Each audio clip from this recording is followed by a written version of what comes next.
After The Binding of Isaac, Super Meat Boy, and a long list of Flash games, Edmund Macmillan released The End Is Nigh for multiple platforms in 2017. A spiritual successor to Super Meat Boy, with similar gameplay, the title was co-developed by Tyler Glale during breaks on another project. Announced a month before its first official appearance on Steam, The End Is Nigh was a rewarding surprise that came with everything fans had come to expect.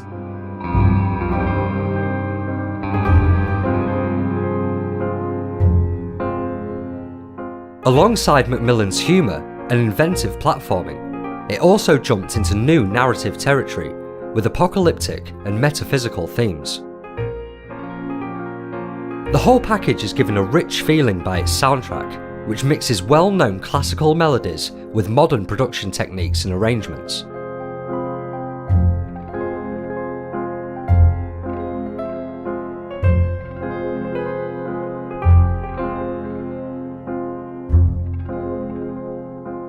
The relentless doom of orchestral music from the 19th century almost welcomes rock guitars into the mix, resulting in a delightful contemporary take on the most revered composers of all time. RIDICULON, a duo consisting of John Evans and Matthias Bossi, took a lot of care in resurrecting the music of people like Tchaikovsky, Brahms, Beethoven, Mozart, and Erik Satie. They'd already shown their skill for atmosphere and arrangement in their work for Binding of Isaac Rebirth, which you can hear the two discuss in a previous episode of this series. But The End Is Nigh presented some new challenges. I'm Lee Tyrrell, and this is the Sound Test, where I look in depth into video game audio and music along with the very people who crafted it. This time, RIDICULON are back for their second of 3 dedicated episodes.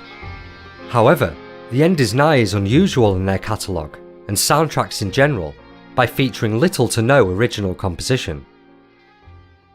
Intrigued, I made my first question to ask what drove that decision.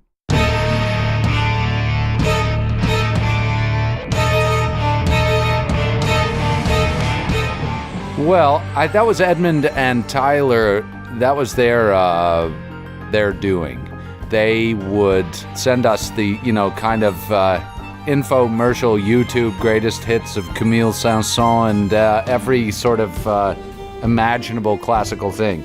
And they would say, is this public domain? Is this public domain? Can we use this? Can we use this? Can we use this? And more often than not, it was absolutely the case, yes.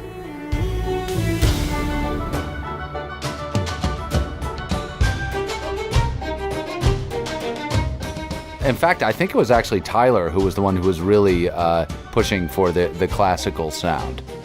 It's a fantastic idea, too, and a ton of fun to kind of meld the two worlds between the full rock power and the full orchestra power.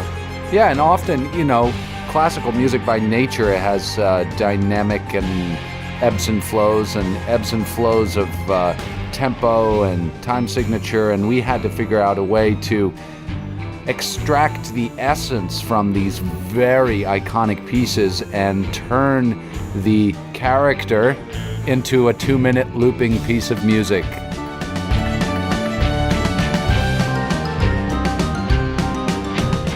Many of the pieces that John and Matthias rearranged for The End Is Nigh are notably longer than their RIDICULON counterparts. It would be impossible to include certain compositions in their entirety, so one of the key jobs was to effectively compress them in a way that suited the game. Some of the choices that the pair made in the process were, refreshingly, far from obvious or lazy.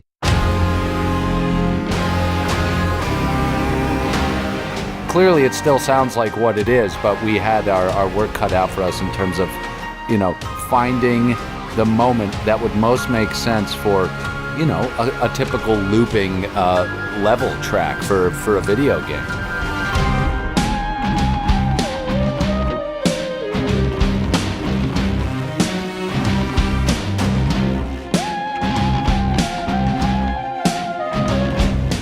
So in that case, to Ed's credit and to Tyler's credit, and also it just allowed for a fresh take on things. They would often choose moments from these pieces that were not the thing like I think we did the 1812 Overture, and they chose a passage that was so odd and totally not what people think of as the 1812 Overture.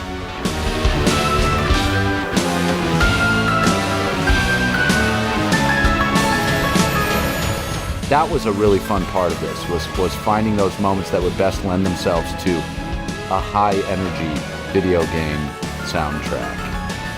Less invested musicians than Ridiculon could have had an easy ride by just pasting the best of classical together into a cliché collage with the odd splash of guitar.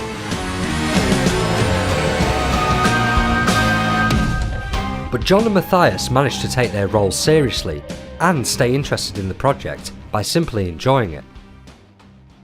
As such, their soundtrack this time around sounds as much like themselves as it does the legends they invoke.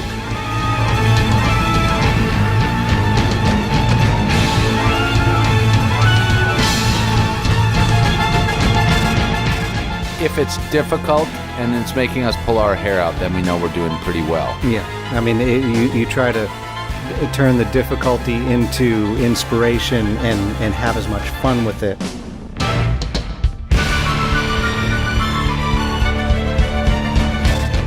All the pieces are iconic and kind of bulletproof in a certain sort of way, and there's only so much you can do with that.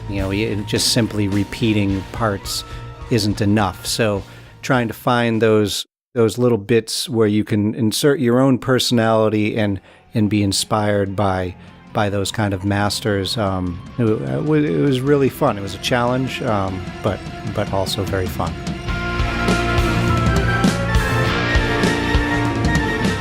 This piece was unique in the sense that we didn't write the music, we essentially arranged it. It was already existing material, and they wanted the Ridiculon take on the classical hits. And so we were able to bring our sort of heavy metal aesthetic to these pieces and have it in some ways sound a lot like some of our other work on Binding of Isaac and Meat Boy and things like that.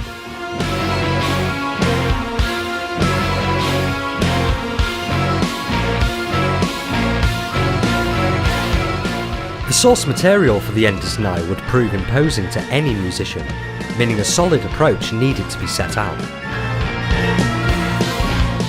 The Ridiculon soundtrack takes inspiration from a wide variety of composers, not to mention the mindsets we have today. It maintains a thread that makes sense to its entirety. What process helped shape what we hear on the eventual OST?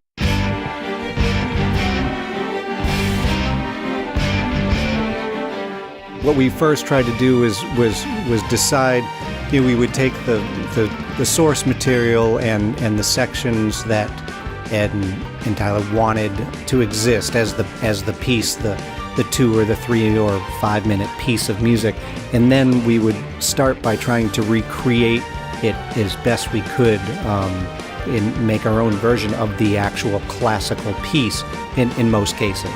And from there, we just tried to enhance things with drums and guitars and kind of modern instruments to try to make a bigger, wilder version of what was already there.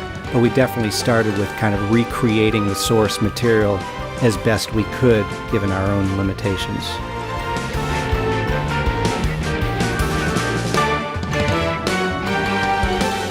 We have a really nice orchestral sound library here at the studio, and if you peel back the layers of those songs within the game, there is actually a pretty fully represented orchestral sound underneath it all, with brass and woodwinds and strings and even sort of orchestral percussion. And we just sort of smashed our rock aesthetic over the top of it. The difficulty of this kind of score isn't in just faithfully or interestingly arranging old tunes. To truly stick out, The End is Nigh required the Ridiculon sound. Meshing that with popular music from over 100 years ago seems hard to imagine at first, but their own personality is abundantly clear from the off, and a strangely perfect partner for romantic string flourishes.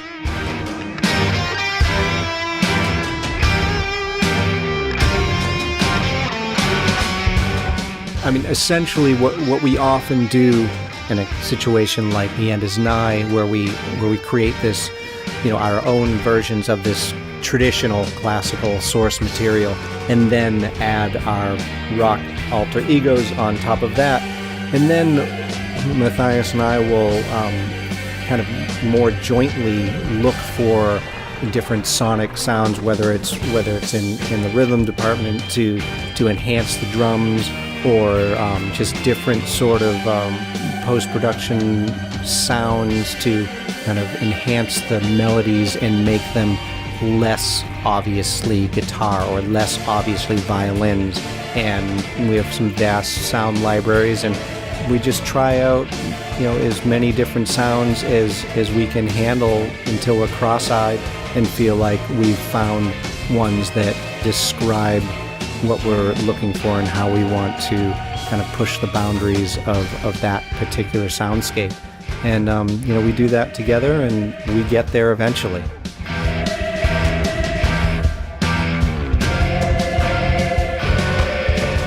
I think this one was different than writing a soundtrack from scratch. And when we're writing something from the ground up, our roles will vary. Sometimes I'll come in, like for the Isaac soundtrack with a piano sketch, or sometimes we'll start just with a bass and drums track. It all depends. It's very circumstantial. So the End Is Nigh, like I said, the music was written. We just had to find a way to make it our own in the end. It's what John and I do. He's a bass player. He plays some guitar, certainly better than I do. I'm like a one-fingered guitarist, and I play the drums. So it's like, why are we have to figure out a way to do what we do the best, and like come hell or high water, we're gonna smash that on everything we do. Music smashers. Yeah.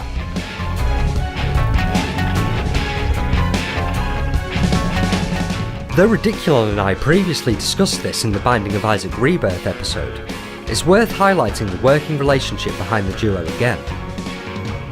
Together, they represent raw collaboration by bringing distinctly different talents to the table. They trust in each other, preferring to let the music flow instead of agonising over each other's contributions. Generally speaking, what do John and Matthias individually offer the production process? I'm pretty good at going in a straight line on the drums, and I play some keyboards, and I touch some MIDI pretty well. John is in charge of guitar and bass. Touch the MIDI. Touch the MIDI. That's the name of our film about our band. It's called Touch the MIDI. No, John, I should say, I'm not sure there has ever been a Ridiculon soundtrack that features me playing guitar. There may have been a time where I picked up the bass in between takes and tried to put it on, or similarly a guitar. I do own a guitar, but I leave it here, and I don't touch it. That is clear. The two's interplay is on full display in tracks like Ruin, their version of In the Hall of the Mountain King. It's proof of my assertion that some classical music was just waiting for rock and metal guitars.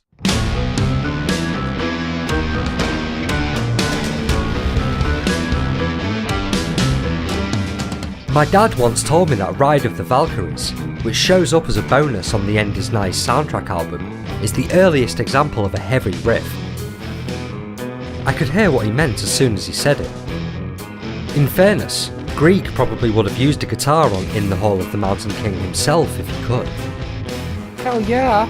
I mean, rhythm section chugging and like boom boom boom boom. Why wouldn't you play like butt rock chugging underneath that? I mean, it's been calling out for it for 150 years or whatever. He didn't know that he wrote like the toughest ass metal jam ever.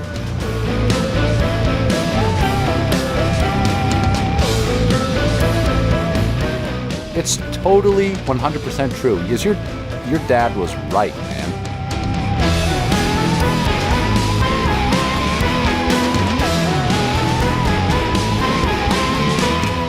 As mentioned previously in this podcast, RIDICULON's arrangements have more to them than layered guitars. Erik Satie is considered singular among classical composers for his unpredictable melodies and subjective rhythms. Looked down upon in this time, he's gained a greater acclaim since for pieces like Gymnopédie. John and Matthias utilise a couple of Satie's tunes for The End Is Nigh, where spacious shimmers underline the understated beauty of the melody.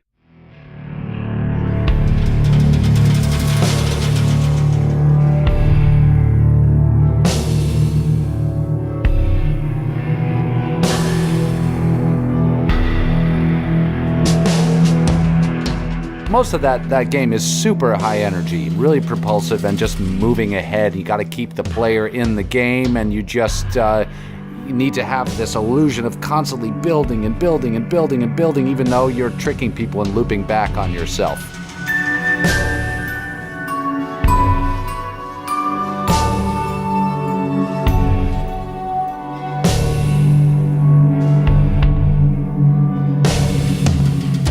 In the case of Gymnopédies, that's such a stark piece of music to begin with, and it's gorgeous. It just speaks for itself. We chose that kind of weird, lurching, sort of almost like doom metal approach to it. The drums are like falling down the stairs the whole time, and we did little or nothing in between. We just chose a really odd and sort of broken music boxy toy piano sound for the melody, and it's sort of a nice breather on the soundtrack, which is otherwise completely in your face. There's just a few moments of release like that.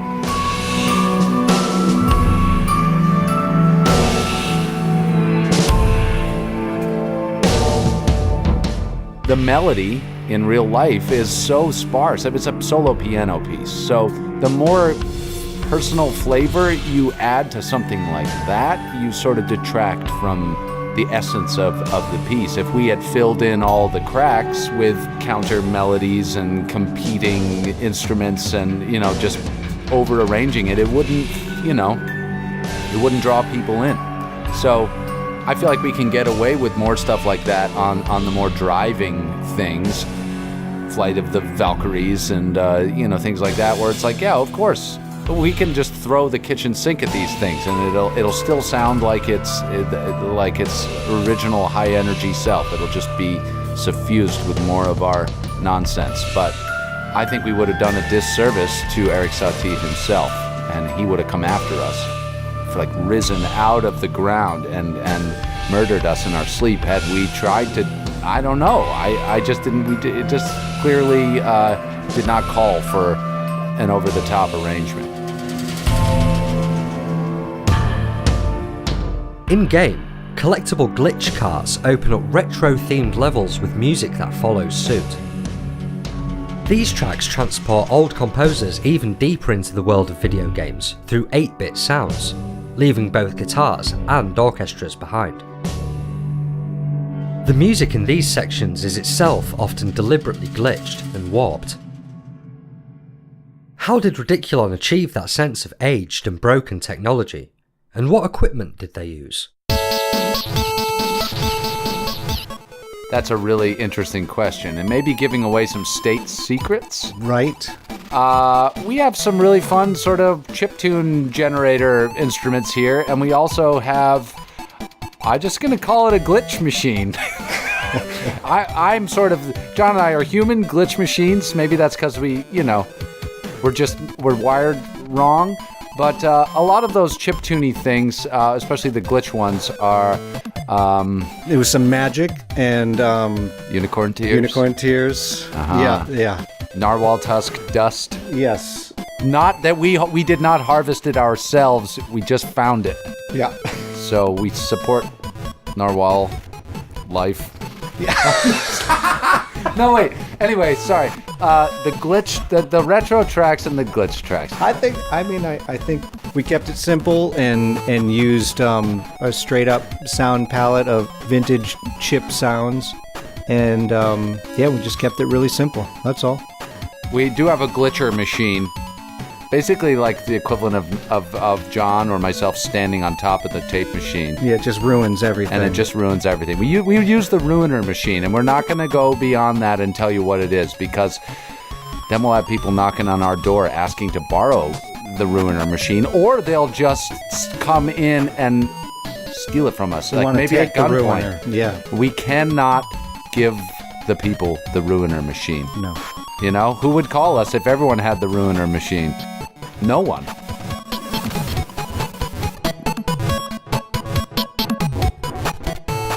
Actually, I should say that, you know, maybe we have a couple machines like that, but it's actually just the bones and blood and guts of John and myself combined together. We are the human ruiners.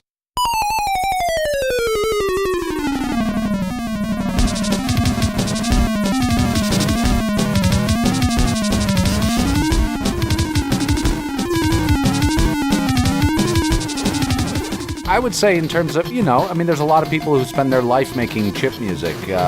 We found our own fun little version of doing it ourselves, and a lot of that has to do with using the ruiner machine, which is half a real machine and mostly just the warped DNA of our human selves.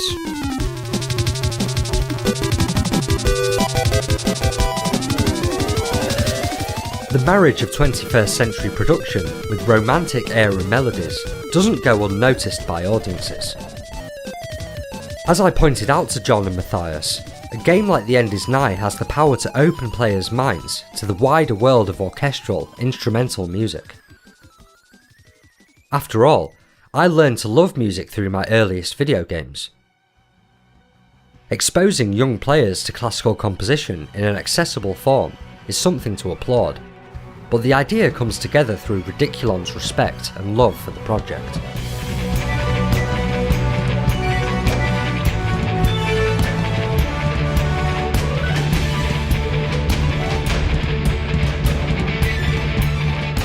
My wife is a classical musician. My kids love classical music. You know, we wouldn't be where we are today if it wasn't for those people. Yeah, and I do think, I mean, in not to turn this into a larger conversation, but I think that all the music that we love, both myself and Matthias and people that we know and respect as musicians, and music that stands the test of time is made by people who have reverence for the history of music, and the shallower or the well that you draw from musically, the shallower your music ultimately will end up being.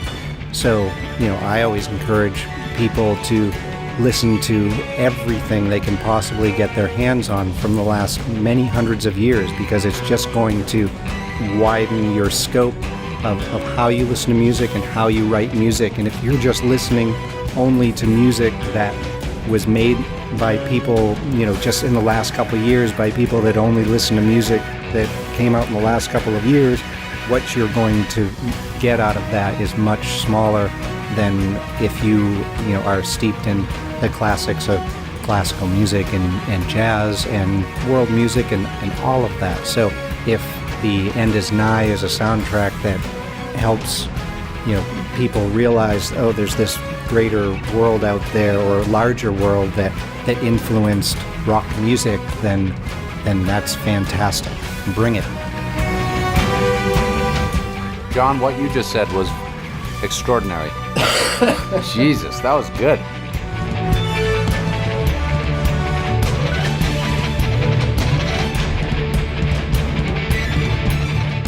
Thanks to both John and Matthias for their second appearance on the Sound Test, but thank you too for taking the time to listen. If you've enjoyed what you've heard, please make sure to subscribe or follow on whatever platform you might be listening on. There will be a new episode each week, with next week's featuring Grant Kirkhope's third appearance in this series. We'll be talking about the Nintendo 64's third best-selling release, GoldenEye 007. Of course, we all know that GoldenEye did as well critically as it did commercially, and you won't want to miss Grant's insight on its soundtrack. All my Patreon supporters can receive early access to this episode for $1, so head on over to patreon.com/_secret cave to pledge your support and hear next week's episode right now.